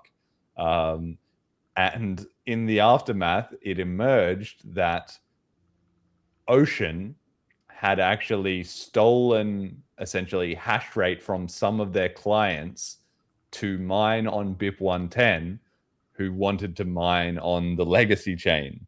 So that goes partially to explaining how they managed to hit 2 blocks out of 4. That was still very unclear how they managed to do that. So one answer was that they were clearly allocating hash rate, and kudos to them for afterwards announcing this and basically publicly admitting to fraud and reimbursing the miners. But I assume that basically Luke had a hand in that, and once it had all gone down, the management were like, okay, we got to jump on this before it comes out as a public scandal. So props to them, but it just goes to show underhanded tactics were clearly in effect. And also it seems like maybe Foundry stopped mining during a period of the split there, which explains why the blocks were slower. And it also partially explains how Ocean managed to outperform what you would have expected. Mechanic and Luke have both announced that they're going on an Ocean sabbatical, and it seems like perhaps that will end up having its own chain split, with Ocean becoming 2 companies, one that wants to follow this BIP110 direction and one that wants to stay on the legacy chain. For the guys who are in the BIP110 camp, they have been organizing on their Discord, trying to figure out what to call their project. I have here on the slides the poll. 46% voted for just Bitcoin, followed by Bitcoin Knots, Bitcoin Classic, can't use that, that's already taken, and Bitcoin One. So they are kind of going through that identity crisis. Honestly, it looks exactly like BCH. I'm trying to think, well, we think we're Bitcoin, but the whole world is maybe not going to agree with that in the short term. So we do have to change our branding, but we kind of don't want to, because that's a bit of an ideological capitulation, and a lot of debate and discussion about that. Also, they've been trying to figure out how to actually make their chain run, which has included, it seems they're going to swap out the proof of work for Blake 2B, which has been chosen via a very highly criticized process that Luke seems to have essentially re-rolled the dice until he got the result that he preferred. And also, I'm impressed to see that they're looking into the BCH assert difficulty adjustment algorithm.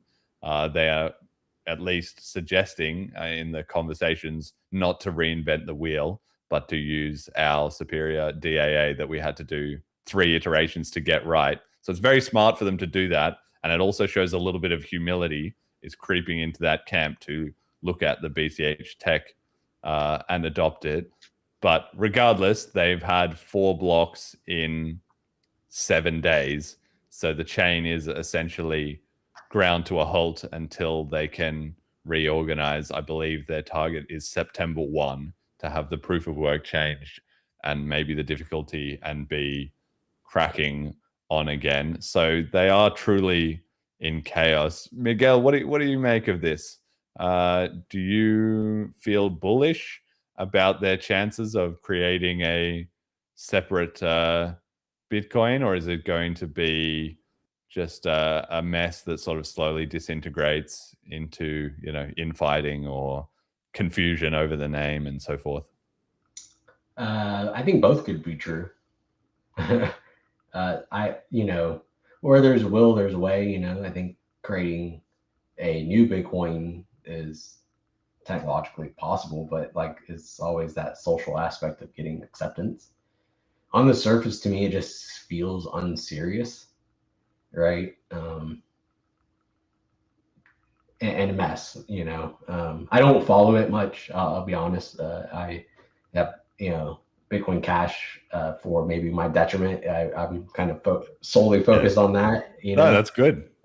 But obviously, I think that it's great to be aware, right, and to learn. And I think them copying the CERT algorithm, right? That's it's best form of flattery, right? Yes, exactly. Yes. I hope the best for them, because I think at the end of the day, we all like high level, we all want the same objective. We just kind of disagree about how we get there, right? So, and I'm against, people, forcing me to do things. So I shouldn't, I don't want to do that on people. I think though 4 blocks and then having a month of a blockchain not working, I think is just like if I were a company doing that and I was like, okay, we're shuttering for a month, like would anybody take that company serious? It just feels unserious. That's all I can. Well, you're right. I mean, you're right, which is that, of course, their credibility has been heavily destroyed from the outside. I sort of feel like in the grand scheme of things, in 15 years, will people still be worried about this month they were offline? If they're able to keep the project going and so forth, then probably it will wash away. But that's going to take a very, very long time, and they have to survive it, So clearly the damage is being done on a daily basis, essentially, at this point. And it really is a case of incompetence in the sense that when BCH split off, of course, these same things had to be figured out. What is going to be the new brand? What is going to be the new ticker? What is going to be the new name? Et cetera, et cetera. Like, are we going to change we're going to change the difficulty adjustment, this, that, and the other, right? I mean, BCH, of course, was still even pre-planned a little bit. They have gone into this split with no plan whatsoever, and only afterwards are trying to debate these issues. But that's kind of part of the problem, is they're staying offline because their community is just ideologically debating all this nonsense while time passes and they don't have a product on the market, you know? You're on the wrong side of the timeline, you know, to be doing it, right? Also, I was doing some reading, and from what I've read, BIP110 is only temporary, right? It's only a 1-year agreement. Yes. It just feels so. I live in a country that, you know, its politicians pass, you know, 6-month, you know, budgets and stuff like that. So it's always, you know, delay, sneak in things, delay, right? It just, to me, I know it sounds funny because like technology is very data driven, you know, but there's actually a like kind of emotional component for me, and you know, a smell, right? So code and things have smells, right? This just smells to me. It just smells bad. Yeah. I don't know, Jet, do you have any thoughts on this after following this saga? I feel like we're probably going to keep following it a little bit on the show. You know, it's going to be definitely interesting to see in the next month or two if they actually launch, if they get online. But like Miguel's point is kind of his, you know, you're too busy. Like, you don't have time to follow everything that's going on. I don't have time, like, except for the guys who are in the mix with it. Ultimately, just the lack of network effect is just going to put it 20th on people's radar to discuss, and it'll kind of start to fade out, you know? Yeah. Also, so they're like forked off. Any exchanges picking this up? Not yet, no. Bitcoin Cash was known well in advance is going to be, right? You know, I don't think this is going to go anywhere. Just from like, yeah, you can't take 2 weeks off like immediately after launching a chain. That's retarded. Your momentum was right then, right? That was the exactly. momentum. Yeah. If they do somehow manage to get this anywhere out of the dirt, I don't even think it'll, like, what's the price going to be? It's going to be brutally low. And it's going to be an interesting thing to watch the BIP110 folks be like, oh no, we are the real bit. Like, okay, if they do manage to do this, how do you look at BIP110 and go, yeah, okay, like this is actually it? Like, Bitcoin's had so many forks, and this is the worst one somehow. Like, how do you do that, man? Yes. Yeah, I mean, it's kind of crazy in a way also that they're inheriting the UTXO set. Like, if you're going to the extent of changing the mining algorithm because they believe the miners are evil and whatever, like, you almost may as well just start a new coin just with your community of, okay, we found the good guys, we're going to do a new one from our good guy. Because what is the benefit of bringing along the UTXO set when that just means there's 15 million coins that are going to get dumped on you? That's, you know, sooner or later, basically. Talking point, maybe. I mean, it feels like that's the only, you know, we have the Genesis. Exactly. The strongest, you know, we are Bitcoin because we have Genesis block, right? Yes. Well, that's the argument for all Bitcoin, I guess, right? So I saw like someone was like longest chain, right? And he was like, no, that's B cash or nonsense. Like, it's the longest valid chain. That's right. They are just reinventing they're just reinventing all the arguments that we've said them 100 times. There's funny because also there's even a bit of crashing out. Where was it here? Of Roughneck's mining pool. Here we go. Accused Roughnecks said, I'm sure the B cashers that are in charge of the core chain agree with you about, well, Roughnecks try to say, okay, we're not an altcoin. And then Moonsettler said, you guys, you're an altcoin. And then Roughneck said, I'm sure the Bcashers that are in charge of the core chain agree with you. So just everything is our fault. Even the people that we've spent 9 years doing everything we can to point out as corrupt and hijacked and be not involved with and provide an alternative to. Apparently we're part of it. And just like nothing here is consistent. But then they said afterwards, oh, they're not the ones bending yet anyway. They're probably congratulating themselves right now as they were in 2017, which of course we are. So this is our self-congratulations that at least we managed a more competent effort than this. One final note, Peter Todd's talk at Bitcoin Plus recently was released, where he is once again talking about demurrage and tail emissions. So that new narrative is being brought in. Perfect timing, of course. Impeccable timing by the hijackers, where the BIP110 guys, who for all their faults were at least rebellious and contrarian, have been exiting stage left. So now's the perfect time to boil the frog and start introducing tail inflation. And no doubt within the next 3, 5, 7 years, we'll just see more and more progress on, well, the miners are not getting funded, so BTC needs to add tail emissions. That we've predicted that before on this show many times long ago as well, and it's just going to start coming true one step at a time. So anybody who is still in BTC and thinks you're not going to have tail emission, just wait, check in with us in 10 years, and good luck with that. Okay, so and the meme of the week this year, Rumspringer heard the news that Mechanic and Luke Dasher will be taking a sabbatical, or Rumspringer from Ocean, to focus on Amish Bitcoin. Wish them the best with an AI generated. It's funny because they do have a little bit of that like regressive traditional religious vibe to them, actually. So kind of fits. But anyway, good luck to them in running a leading technology project.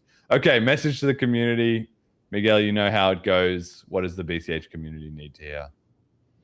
Go to foldingathome.org, download, install, change your username to your token address.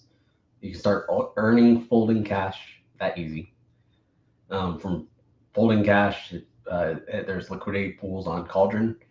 And then with the launch of FundTokens, there will be index funds coming where you will be able to use those tokens as well. FundTokens is coming, just work in progress.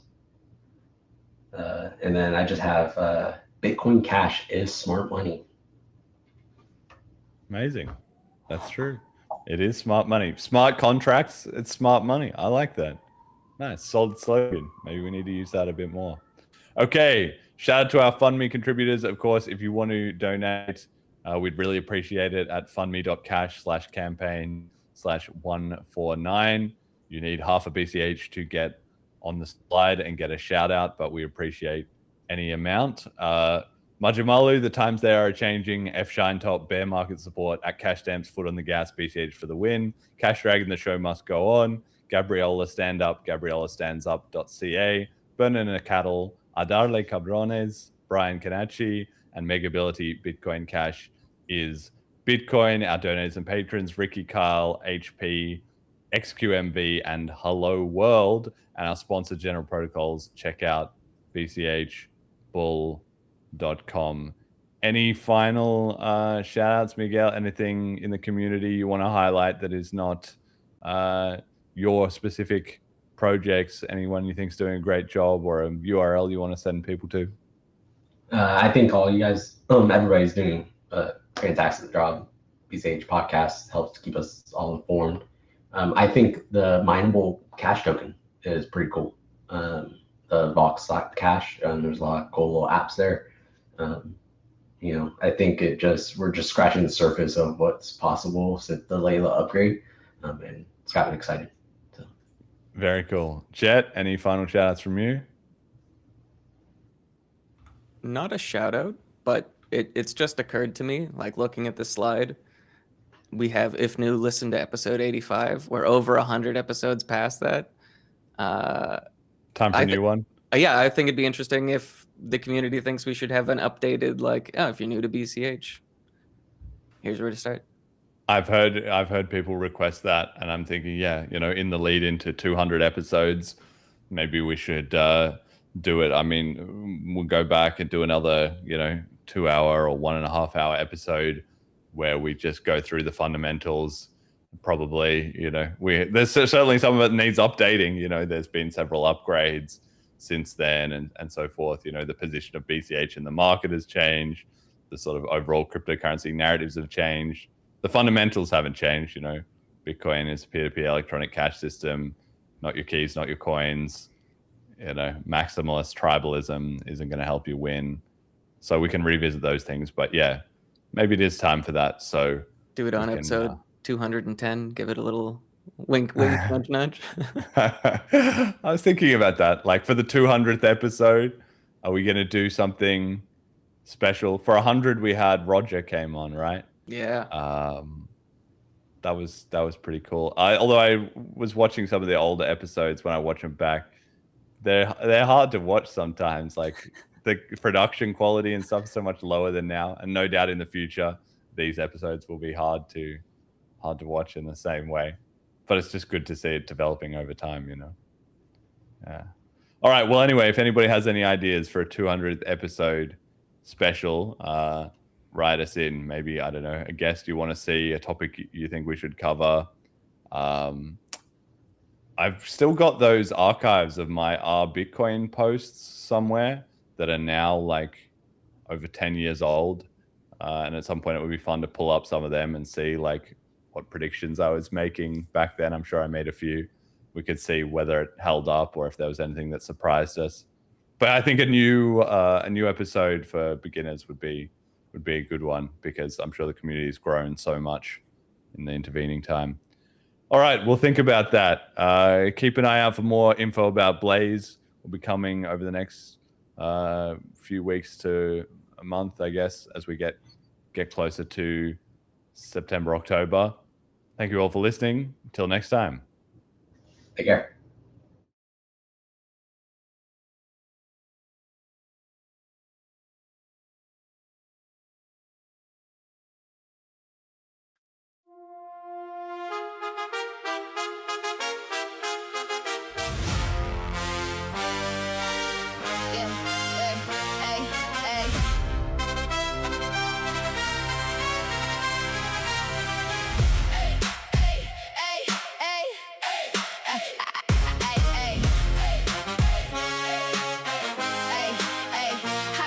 On the door, bitch, I kick it off the hinges. Not fucking with peptides, I ain't messing with syringes. They've been praying for my fall, I just gave them better seats. If you came to see the queen, better get up on your feet. Big Bitcoin in my crosshairs, I'm going for the kill. Whole time not getting cooked, running laps round they shields. Imagine glazing billionaires and calling yourself a rebel.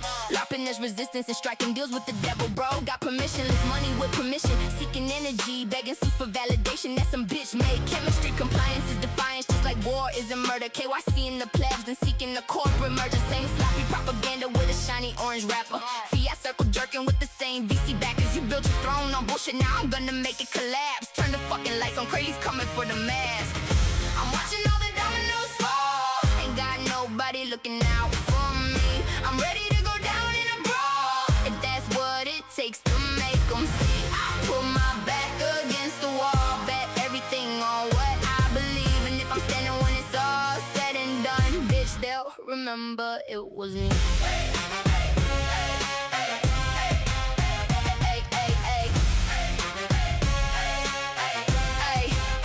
Had to put the plebs in their place, now they all crashed and burned. Sometimes a bitch needs to get slapped if they gonna learn. Now they are out of my way, big Bitcoin is in my sights. I'm gonna be spitting fire to keep the 4 horsemen up at night. Same opinion, same vocabulary, same podcast every month. Pleb slop is dying faster than the David Bailey fun. I see your gay boots, seasoning, you done sold out. You ain't fighting any system, you're just simping for the clout. Washed you through you crumbs and now you're calling it a feast. Bet you're sucking off Larry Finn, getting down on your knees. Can I get some Dorsey money to create some more distractions? Got them hanging on to the latest Simon Dixon reaction. They got money, they got power, think they got everybody barred, but they still can't buy one thing. I'm blowing up the spot. I'm watching all the dominoes fall. Ain't got nobody looking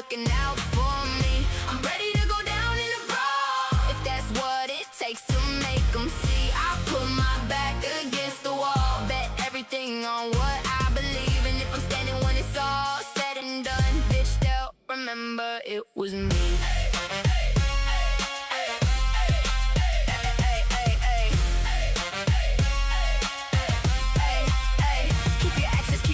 Keep your VIP. If fitting is the price of entry, keep that shit away from me. I don't care who's got the money, I don't care who's got the fame. If your argument is garbage, bitch, I'm treating it the same. Sailor's magic don't work on me, cause I'm not a gay man. Put the logo on a T, turn rebellion into a brand.